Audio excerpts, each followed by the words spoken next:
Hi dear student, सर्वांचं आपल्या coaching क्लासेसमध्ये स्वागत आहे.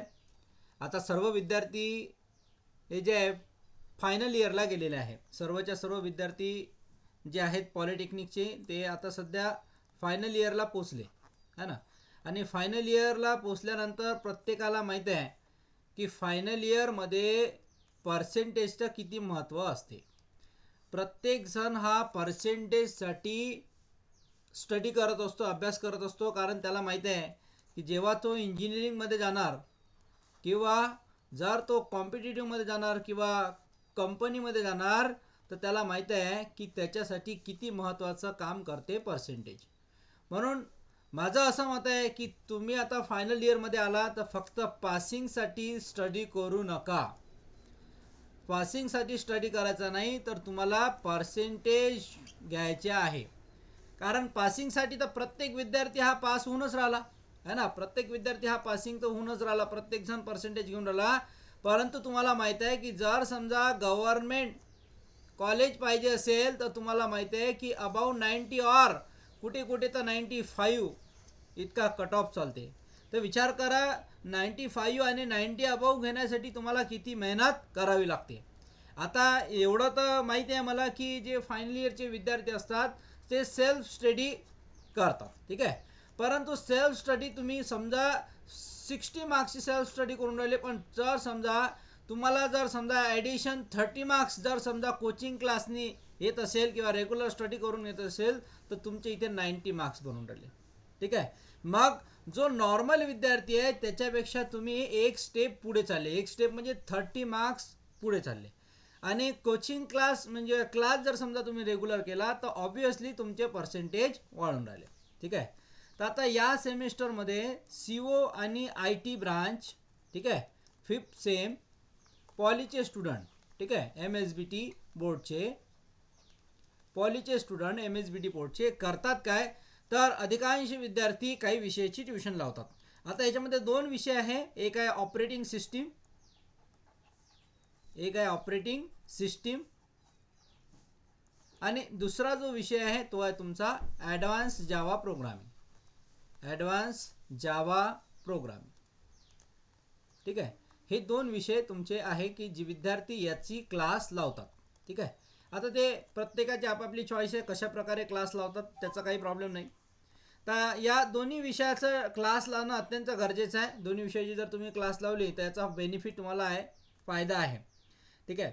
तर आता या विषयामध्ये तुम्हाला काय आहे तर या विषयाचा तुमचा थेरी पेपर आहे, ठीक आहे. जो ऑपरेटिंग सिस्टीम आहे याचा थेरी पेपर आहे आणि ॲडव्हान्स जावा प्रोग्रामिंगचा MCQ ऑनलाईन पेपर राहणार, ठीक आहे. MCQ ऑनलाईन पेपर राहणार. मार्क्स दोन्ही याचे सेम, हाही 70 मार्क्सचा आणि हा पण किती मार्क्सचा 70 मार्क्सचा. हा पण 70 मार्क्सचा, तोही पण 70 मार्क्सचा, दोन्ही 70 मार्क्सचा आहे. फक्त पॅटर्न याचा थेरी राहणार, याचा MCQ राहणार. परंतु तुम्ही काही विद्यार्थ्यांसाठी मी थोडंसं आतापासूनच तुम्हाला याच्याबद्दल इन्फॉर्मेशन देऊन देतो की तुमचा मेंटॅलिटी काय बनून जाते. विद्यार्थ्याची मेंटॅलिटी अशी बनते की सर थेरी पेपर आहे त्याला आम्हाला पेपर द्यायचा आहे, आम्ही याचा अभ्यास आम्हाला करायला पाहिजे तेव्हाच त्याच्यामध्ये पर्सेंटेज बनते, ठीक आहे. आता काही विद्यार्थ्यांची मेंटॅलिटी अशी होऊन बसली आहे की सर हा MCQ आहे, हा स्वतःच्या मोबाईलवर आम्हाला द्यावा लागते किंवा कॉलेजच्या कॅम्पसमध्ये आम्ही हा देऊ शकतो आणि हा पाहून आम्ही सॉल्व करणार, म्हणून याची अभ्यास करायची गरज नाही असं मुलं कन्सिडर करतात. परंतु मला असं दाखवून द्या की विद्यार्थ्यांनी पूर्ण चिटिंग केली याच्यामध्ये किंवा पाहून पेपर सॉल्व केला किंवा क्वेश्चन विचारले आणि हा जो ऑनलाईन पेपर आहे याच्यामध्ये 100 आउट ऑफ 100 आहे का? 100 आउट ऑफ 100 काय तुम्हाला 100 आउट ऑफ 100 याच्यामध्ये मिळून जातील, पण याच्यामध्ये शक्य नाही. तुम्ही पाहून जरी पेपर सॉल्व केला तर तुम्हाला वेळच पुरत नाही कोणता क्वेश्चन कोणता सिलेबस कशात आहे तो, ठीक आहे. तर म्हणून बहुतांश मुलं या दोन्ही याचा क्लास लावतात, AGPचा आणि ऑपरेटिंग सिस्टीमचा. AGPचा क्लास लावणं का गरजेचं आहे कारण AGPमध्ये तुम्हाला जो MCQ पॅटर्न राहते त्याच्यामध्ये प्रोग्रामिंग विचारले जाते आणि ॲडव्हान्स जावामध्ये नुसतं आणि नुसतं प्रोग्रामिंगच आहे, ठीक आहे. प्रोग्रामिंग तुम्हाला प्रोग्राम विचारले जाते, त्याचा आउटपुट काय, ठीक आहे. आउटपुटमधले एरर कसे काढायचे ते विचारले जाते. आउटपुटमध्ये जर समजा आता एखादा प्रोग्राम आहे, प्रोग्राममध्ये जर समजा काही एरर असतील तर ते कसे फाइंड आउट करायचे ते आपल्याला याच्यामध्ये विचारले जाते. असं समजा 30% तुम्हाला थेरी तर 70% तुम्हाला प्रोग्राम विचारले जातात. ठीक आहे, 30% थेरी 70% प्रोग्राम विचारले जातात. तर ॲडव्हान्स जावा प्रोग्रामिंगमध्ये तुम्हाला प्रोग्रामिंगचं जास्त विचारले जाते. जावा आणि ॲडव्हान्स जावामध्ये जमीन आसमानचा फरक आहे. ठीक आहे, तर आता काही विद्यार्थ्यांना समजा हा ऑफलाईन क्लास करायचा नसेल तर याचा ऑनलाईन प्लॅटफॉर्म आपल्याकडे अवेलेबल आहे. ठीक आहे, ऑनलाईनमध्ये तुम्हाला ॲडव्हान्स जावा जर समजा करायचं असेल तर ॲडव्हान्स जावासाठी फक्त आणि फक्त 999. ठीक आहे, 999 रुपयाचं तुम्हाला एक कोर्स विकत घ्यावा लागते, ज्याच्यामध्ये रेकॉर्डेड लेक्चर मिळतील. काय मिळतील? रेकॉर्डेड लेक्चर तुम्हाला मिळतील. हे रेकॉर्डेड लेक्चरमध्ये तुम्हाला एक पूर्ण कोर्स मिळेल, ज्याच्यामध्ये तुम्हाला MCQ राहील प्रिव्हियस इयर. ठीक आहे, ऑल MCQची प्रॅक्टिस करावं लागेल. त्याच्यानंतर तुम्हाला याच्या नोट्स पण भेटतील. ठीक आहे, तुम्हाला याच्या काय भेटतील? नोट्स भेटतील. ठीक आहे, तर लक्ष द्या. आता हा तर झाला ॲडव्हान्स जावाचा पार्ट. आता सध्या आपण हा जो क्लास आहे आपला तो चालू आहे ऑपरेटिंग सिस्टीमबद्दल. आपण जो क्लास पाहून राहिलो तो आहे ऑपरेटिंग सिस्टीमबद्दल. तर आपण ऑपरेटिंग सिस्टीम पाहू काय असते. ठीक आहे, ऑपरेटिंग सिस्टीमचा आपला क्लास आहे. आता पहिले त्याचा पेपर पॅटर्न आपण समजून घेऊ. ऑपरेटिंग सिस्टीमचा पेपर पॅटर्न मी तुम्हाला समजून सांगतो. पेपर पॅटर्न किंवा एक्झाम पॅटर्न, पेपर और एक्झाम पॅटर्न. ठीक आहे, पेपर और एक्झाम पॅटर्न कसा असणार. तुम्हाला माहिती आहे याचा पेपर कसा असतो? थेअरी असतो. पेपर कसा असतो? थेअरी. किती मार्क्सचा? 70 मार्क्सचा. प्लस 70 मार्क्सचा हा जो थेअरी पेपर असतो याच्यामध्ये 30 मार्काचे इंटरनल असतात. ठीक आहे, इंटरनल किती मार्क्सचा? 30 मार्क्स. असा टोटल किती मार्क्सचा असतो तुमचा? 100 मार्क्सचा पेपर असतो. टोटल किती असतो? 100. टोटल 100 मार्क्सचा तुमचा पेपर असतो. 70 मार्क्सचा थेअरी पेपर असतो. 30 मार्क्सचा तुमचा इंटरनल असतो. 30 मध्ये पण तुम्हाला माहिती आहे 30 मध्ये सेशनल 1, सेशनल 2. ठीक आहे, सेशनल 1, सेशनल 2 आणि मायक्रो प्रोजेक्ट. ठीक आहे, मायक्रो प्रोजेक्ट हे दोघं मिळून 20 मार्क्स आणि मायक्रो प्रोजेक्टचे 10 मार्क्स. तर असे टोटल 30 मार्क्स भेटते. आता याच्यामध्ये पण आयडिया सांगतो मी. तुम्ही जर याच्यामध्ये आउट ऑफ घेतले आणि मायक्रो प्रोजेक्ट जर व्यवस्थित केला तर समजा याचा इफेक्ट याच्यावर पडतो तर 30 आउट ऑफ 30 तुम्हाला कॉलेजकडून मिळते. ठीक आहे, आता विषय राहिला याचा. त्याच्यामध्ये क्वेश्चन पेपर जे आहेत तुमचे अवेलेबल आता लेटेस्ट MSBTचे तर ते आहेत तुमचे विंटर 19. ठीक आहे, समर 22 आणि विंटर 22 आणि समर 23. ठीक आहे, असे 4 पेपर तुम्हाला अवेलेबल आहे. ठीक आहे, आणि याचा जो सिलेबस आहे तो सिलेबस पूर्ण मी तुम्हाला शिकून देईल ऑपरेटिंग सिस्टीमचा. आता याच्यामध्ये ऑपरेटिंग सिस्टीमच्या याच्यामध्ये जर आपण बघितलं, आता तुम्ही म्हणसा सर ऑपरेटिंग सिस्टीम तर कॉलेजमध्ये पण शिकवलं जाते. यस, मान्य आहे मला, कॉलेजमध्ये शिकवलं जाते ऑपरेटिंग सिस्टीम. पण कॉलेजमध्ये वीकली हार्डली 3 to 4 लेक्चर तुमचे होतात. आणि 3 ते 4 लेक्चरमध्ये कसं आहे, कोणत्याही लेक्चररला मी असो किंवा कोणतेही लेक्चरर जर असतील तर त्यांना या 3 ते 4 तासामध्ये युनिट कंप्लीट करावं लागते. म्हणून याच्यामध्ये असं गॅरंटी नाही आहे का पूर्ण सिलेबस व्यवस्थितरित्या आणि रेग्युलर कंप्लीट होणार. रेग्युलर कंप्लीट होण्याची गॅरंटी नाही. याच्यामुळे तुमच्या पर्सेंटेजवर परिणाम होतो आणि तुम्ही रेग्युलर कॉलेज अटेंडही करत नाही. म्हणून जर आपला क्लास जर तुम्ही जॉईन केला, समजा तुम्ही जॉईन केला तर क्लास तुमचा रेग्युलर राहतो. ठीक आहे, दुसरा एक फायदा असा की तुम्ही जर समजा ऑनलाईन आपला क्लास केला तर ऑनलाईन तुम्ही कितीही वेळा रिपीट करू शकता. काय करू शकता? रिपीट. आणि दुसरे आपल्या क्लासची खासियत अशी आहे की तुम्हाला मागील वर्षीचे जे पेपर आहेत त्याची प्रॅक्टिस, त्याच्यानंतर कोणते क्वेश्चन IMP क्वेश्चन, एक्झाममध्ये आलेले IMP क्वेश्चन याची परिपूर्ण तयारी. त्याच्यानंतर आणखी एक गोष्ट, आपल्या फॅसिलिटी तुम्हाला सांगून राहिलो मी. पहिले फॅसिलिटी काय आहे आपल्याकडे, तर सगळ्यात पहिले तर ऑनलाईन लेक्चर किंवा कोर्स. ठीक आहे, त्याच्यानंतर दुसरं जे आहे तुम्ही रेकॉर्डिंग केव्हाही पाहू शकता.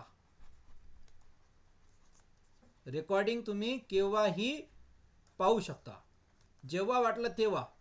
त्याच्यानंतर तुम्हाला प्रिंटेड नोट्स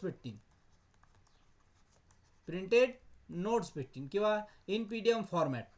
आणि चौथी एक गोष्ट की जे exam MSBT exam point of view जे IMP क्वेश्चन आहेत, क्वेश्चन जे एक्झाममध्ये येण्याची शक्यता आहे तेच मी तुम्हाला करून देईन. पाचवं जे आहे की मी माझा जो पॅटर्न आहे टीचिंगचा तो क्वेश्चन आणि आन्सर फॉर्मॅट आहे. क्वेश्चन आणि आन्सर फॉर्मॅट म्हणजे तुम्हाला काही वेगळे काही क्वेश्चन बघण्याची किंवा फक्त ओनली सिलेबस करण्याची गरज नाही, तर क्वेश्चन आन्सरच्या फॉर्मॅटमध्ये क्वेश्चन आणि आन्सरच्या फॉर्मॅटमध्ये तुम्हाला अभ्यास करायचा आहे. ठीक आहे. क्वेश्चन आन्सरच्या फॉर्मॅटमध्ये जर तुम्ही अभ्यास करसाल तर तुम्हाला एक्झाम देणं सोपी जाईल. पाचवं आपला रेग्युलरली क्लास असते. रेग्युलर क्लास असते आपला क्लास जो असतो रेग्युलर असतो, कंटिन्युटी, त्याच्यामध्ये ब्रेक कुठंच नसणार. ठीक आहे. रेग्युलर क्लास आपला होत जाईल. त्याच्यानंतर सेवन्थ की तुम्हाला रेग्युलरली टेस्ट घेतली जाईल. ठीक आहे. तर असं रेग्युलॅरिटी हे जे आहे हे तुमचे पर्सेंटेज इन्क्रीमेंट करते, हे गॅरंटी. हे जे आहे तुमचे पर्सेंटेज इन्क्रीमेंट करते. आणि तुम्हाला जर वाटत असेल तर 5 दिवस हा डेमो घ्या. हा यूट्यूबवर मी अपलोड करणार आहे. तुम्ही यूट्यूबवरती 5 दिवस डेमो घ्या. त्याच्यानंतर याचा कोर्स आपल्याकडे अवेलेबल राहणार. कोर्स फक्त 999 रुपयामध्ये आहे. कोणताही कोर्स तुम्ही बाय करू शकता. ठीक आहे. लेक्चर अशाच फॉर्मॅटमध्ये राहील, असंच मी तुम्हाला शिकवेल. ठीक आहे. तर 999 रुपयामध्ये कोर्स घ्या. त्याच्यासाठी तुम्हाला करावं काय लागेल, फोनपे किंवा गुगल पे किंवा पेटीएम याच्या थ्रू तुम्हाला पैसे पेमेंट करावं लागेल आणि तुमचा जीमेल आय डी मला सेंड करावा लागेल आणि तुम्हाला ड्राईव्हचा ॲक्सेस 5 मिनिटामध्ये मिळून जाईल. ठीक आहे. तर तुम्ही सर्व लेक्चर एकासोबत बघू शकता किंवा रोजचा 1 तास तुम्ही लेक्चरला देऊ शकता. ओके. तर आता आपण आपल्या सब्जेक्टकडे येऊ. ऑपरेटिंग सिस्टीम हा आपला सब्जेक्ट आहे. Operating system. आता या आपण शब्दावर जर गेलो ऑपरेटिंग सिस्टीमवरती तर इथे आपल्याला याचा मीनिंग काय ते अगोदर माहीत पाहिजे. ऑपरेटिंग सिस्टीमचा मीनिंग होते डेस्कटॉप. ठीक आहे. डेस्कटॉप किंवा सिस्टीममध्ये आपण डेस्कटॉप म्हणू शकतो. डेस्कटॉपच्या अलावा डेस्कटॉपच्या नंतर आपण म्हणू शकतो लॅपटॉप है ना. त्याच्यानंतर लॅपटॉप, त्याच्यानंतर पी सी किंवा मोबाईल है ना. याला आपण काय म्हटलेलं आहे, सिस्टीम म्हटलेलं आहे. हे झालं सिस्टीमचा अर्थ. याला आपण सिस्टीम म्हटलेलं आहे. Laptop, desktop, P C, mobile. आता ऑपरेटिंग म्हणजे काय. ऑपरेटिंग म्हणजे चालवणे. ऑपरेटिंग म्हणजे काय होते, चालवणे. लक्ष द्या मी काय म्हणून राहिलो, चालवणे, ऑपरेशन परफॉर्म करणे है ना.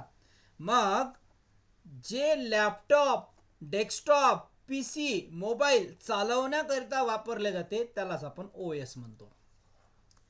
डेस्कटॉप, लॅपटॉप, पी सी आणि मोबाईल चालवण्याकरता आपण ज्याचा वापर करतो त्याला चालवण्यासाठी ज्याचा वापर करतो त्याला आपण ओ एस म्हणतो, ऑपरेटिंग सिस्टीम. जसं बसला चालवण्यासाठी ड्रायव्हर लागतो है ना. बसला चालवण्यासाठी कोण लागते, ड्रायव्हर.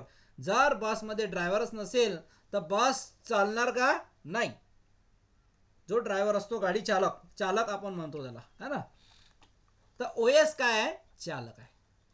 कोणाचा चालक आहे, तर डेस्कटॉप, लॅपटॉप, पी सी आणि मोबाईल याला चालवण्याचं माध्यम म्हणजे ओ एस आहे. आता दुसऱ्या भाषेमध्ये याला जर आपण म्हटलं ओ एसला, ओ एसचा दुसऱ्या लँग्वेजमध्ये जर समजा आपण मी म्हटलं की ओ एस म्हणजे काय होऊ शकते, तर ओ एस म्हणजे दुसरं तिसरं काही नसून सॉफ्टवेअर आहे. काय, एक सॉफ्टवेअर आहे. ठीक आहे. जसं आपण म्हणू शकतो की एक सेकंड,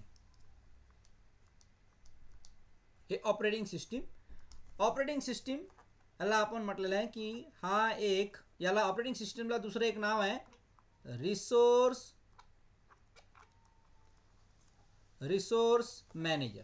लक्षात ठेवा, ऑपरेटिंग सिस्टीमला दुसरं नाव काय आहे, रिसोर्स मॅनेजर, किंवा याला आपण सॉफ्टवेअर पण म्हणू शकतो. काय म्हणू शकतो, सॉफ्टवेअर. याला आपण काय म्हणू शकतो, सॉफ्टवेअर. तर याला आपण सॉफ्टवेअर पण म्हणतो. याचा ऑपरेटिंग सिस्टीमलाच आपण रिसोर्स मॅनेजर किंवा सॉफ्टवेअर म्हणतो. याचा उपयोग कशासाठी आहे की आपण डेस्कटॉप, लॅपटॉप किंवा मोबाईल याला चालवण्यासाठी जे लागते सॉफ्टवेअर त्याला आपण ऑपरेटिंग सिस्टीम म्हणतो. जर समजा माऊस जर असेल, ठीक आहे, माऊसला जर समजा तुम्हाला कनेक्ट करायचं असेल पी सीला तर विदाऊट ओ एस हा पॉसिबल नाही आहे. कीबोर्डला जर समजा तुम्हाला इनपुट द्यायचं असेल पी सीला तर विदाऊट ओ एस हा पॉसिबल नाही. ठीक आहे. तर मग विदाऊट ओ एस पॉसिबल नाही आहे. तर जसं सॉफ्टवेअरची डेफिनेशन आहे तशीच ऑपरेटिंग सिस्टीमची डेफिनेशन आहे. ठीक आहे. आता फर्स्ट क्वेश्चन आहे या युनिटचा, युनिट नंबर 1चा. हा ऑपरेटिंग सिस्टीम पहिले पाहू, त्याच्यानंतर आपण मग सिलेबस करतो. युनिट नंबर 1, 2, 3 हा सिलेबस मी तुम्हाला लिहून देतो, काही प्रॉब्लेम नाही. तर ऑपरेटिंग सिस्टीम म्हणजे काय होते हे पहिले जाणून घेऊ आपण. याची डेफिनेशन आहे ऑपरेटिंग सिस्टीमची. ऑपरेटिंग सिस्टीमची डेफिनेशन आहे operating system.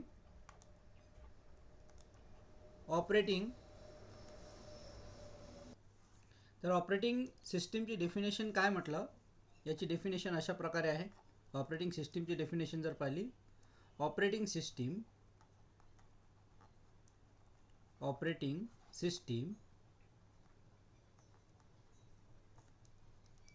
act as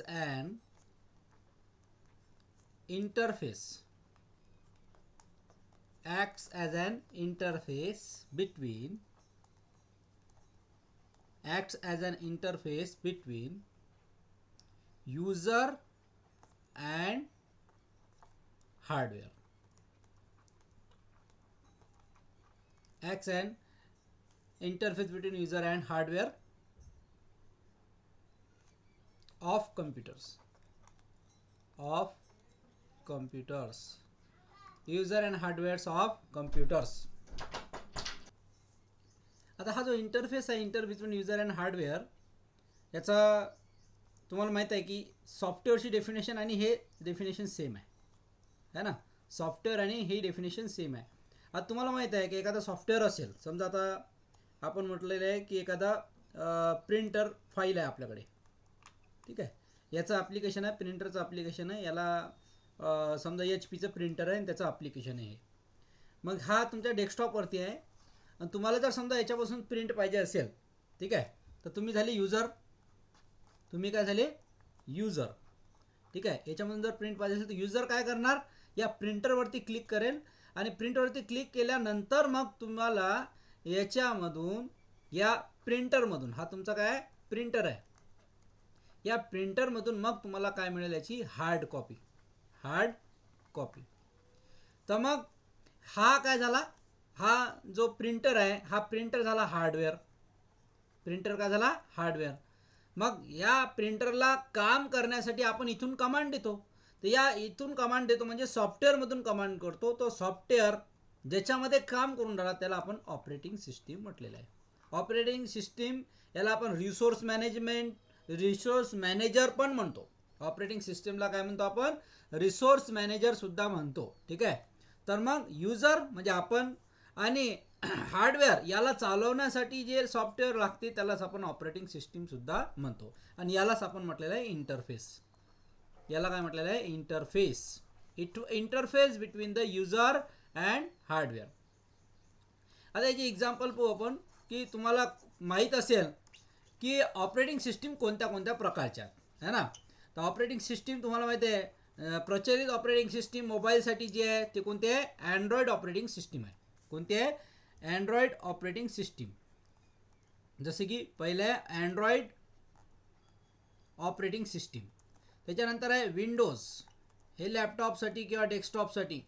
Linux है ना, iOS, डॉस, या ऑपरेटिंग सिस्टीमात है ना.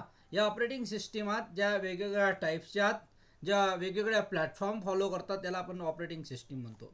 तर हे झालं ऑपरेटिंग सिस्टीमबद्दल. आणखी ऑपरेटिंग सिस्टीमचा हा पहिला पॉईंट. दुसरा पॉईंट, ठीक आहे. तिसरा पॉईंट, ऑपरेटिंग सिस्टीमला it is also known as, याला दुसऱ्या नावाने पण ओळखला जाते. It is also known as resource manager. याला म्हटलं जाते रिसोर्स मॅनेजर. ठीक आहे. रिसोर्स मॅनेजर म्हणजे काय, जो मॅनेजमेंट करते. रिसोर्स म्हणजे काय, जसं की आता कॅमेरा लागलेला आहे, कॅमेरा हा रिसोर्स चालला, तर कुठे चालला, ऑपरेटिंग सिस्टीममध्ये चालला. कुठे चालला, ऑपरेटिंग सिस्टीममध्ये. मी पेन टॅबने इथे लिहून राहिलो, हा पेन घ्या, पेनने मी इथे लिहून राहिलो, तर हा रिसोर्स चालला याला. ठीक आहे. तर हा रिसोर्स मॅनेजमेंट सुद्धा करते. ठीक आहे. पहिला आपण operating system act as an interface between user and hardware. ठीक आहे. त्याच्यानंतर कम्प्युटर्स, त्याच्यानंतर याचे एक्झाम्पल पाहिले आपण. It is also known as resource manager. ठीक आहे, याला रिसोर्स मॅनेजर सुद्धा म्हणतो. तर हे आपण ऑपरेटिंग सिस्टीम बद्दल म्हटलेलं आहे, लिहिलेलं आहे. याचा एक extra point, it controls the execution of program. It control the execution of program. म्हणजे हा काय करतो, प्रोग्रामचं एक्झिक्युशन काय करतो, कंट्रोल करतो. जसं की तुम्हाला प्रिंट करायचं असेल तर हे एक्झिक्युशन कंट्रोल केला है ना.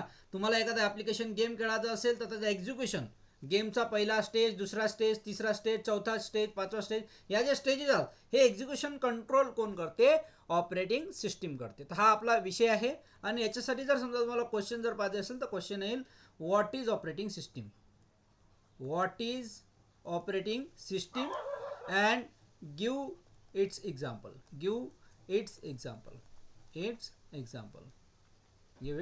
or write its example. Okay, तो याचा स्क्रीनशॉट पण ओढू शकता. तसे नोट्स मी तुम्हाला याच्यात देणारच आहे. ठीक आहे, आता आपण पाहू याचा सिलेबस, ऑपरेटिंग सिस्टीमचा सिलेबस आपण पाहू. Operating system syllabus. Operating system syllabus. आता याचा जो युनिट नंबर 1 आहे याचा आपण सिलेबस पाहून राहिलो. Unit number 1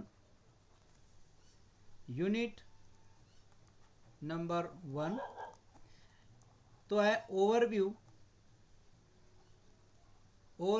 of operating system. Overview of operating system हा जो आहे किती मार्क्सला विचारला जातो, तर 10 मार्क्सला. ओव्हरव्ह्यू ऑफ ऑपरेटिंग हा फर्स्ट जो युनिट आहे हा 8 मार्क्सला विचारला जातो. किती मार्क्सला, 8 मार्क्सला, 10ला नाही. त्याच्यानंतर युनिट नंबर 2 जो आहे तो तुमचा आहे services and components of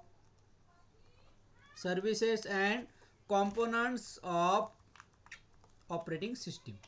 services and components of operating system हा जो आहे 10 मार्क्सला तुम्हाला विचारला जातो. Services and components of operating system. Unit number 3 जो आहे, युनिट नंबर 3 आहे प्रोसेस मॅनेजमेंट.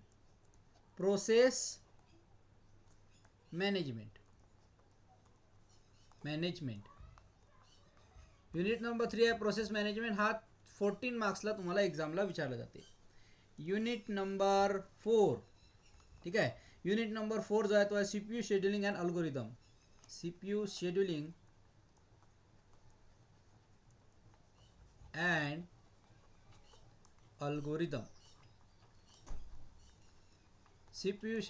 अल्गोरिदम हा पण 14 मार्क्सला आहे. युनिट नंबर 5 जो आहे तो आहे मेमरी मॅनेजमेंट.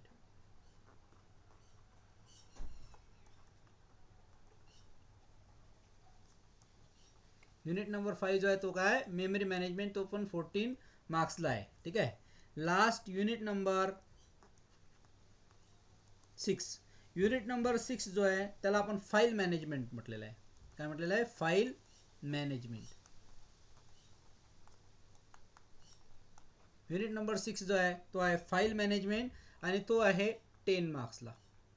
फाईल मॅनेजमेंट किती मार्क्सला आहे, 10 मार्क्सला. अशी टोटल 70 मार्क्स. टोटल किती, 70 मार्क्सचा हा तुमचा सिलेबस आहे. ठीक आहे.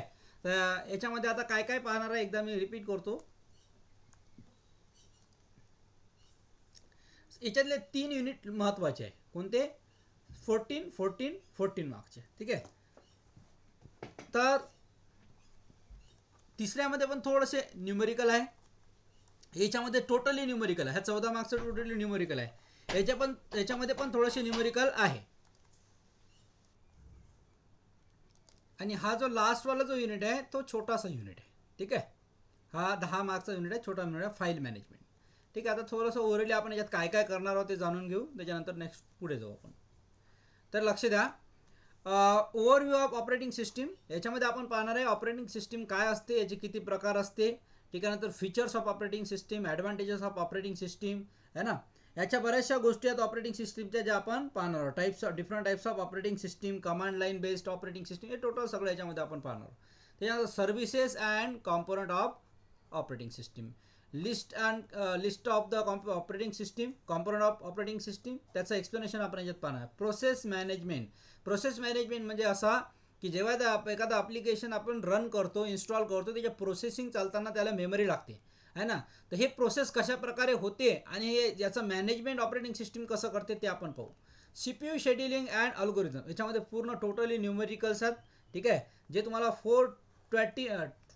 14 मार्क्सला विचारणार आहे एक्झाममध्ये. अल्गोरिदम्स आहेत, हे जे अल्गोरिदम म्हणजे तुम्ही डेटा स्ट्रक्चरमध्ये पाहिले असेल अल्गोरिदम, जसं की त्याच्यामध्ये बकेट सॉर्ट अल्गोरिदम आहे, तशा टाईपचे याच्यामध्ये एक्झाम्पल आहे, ते तुम्हाला मी व्यवस्थित शिकवणार. अल्गोरिदम्स आणि त्याचे एक्झाम्पल. CPU शेड्युलिंग म्हणजे काय की CPU हा शेड्यूल करते. शेड्यूल म्हणजे कसा की जर समजा आता तुमचा CO, ठीक आहे, IT, सिव्हिल आणि मेकॅनिकल, CO, IT, सिव्हिल आणि मेकॅनिकल आहे.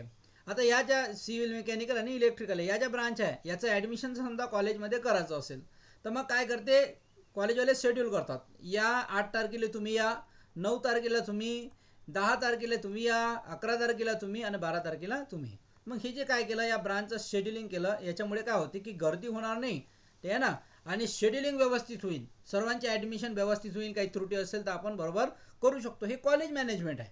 तसंच CPU शेड्युलिंग म्हणजे हा जर CPU आहे तर CPU जो आहे तो जे काही इन्स्टॉलेशन प्रोसेस आहे, कोणाला केव्हा वेळ द्यायचा, कसं मॅनेजमेंट करायचं, हे CPU शेड्युलिंगमध्ये येते.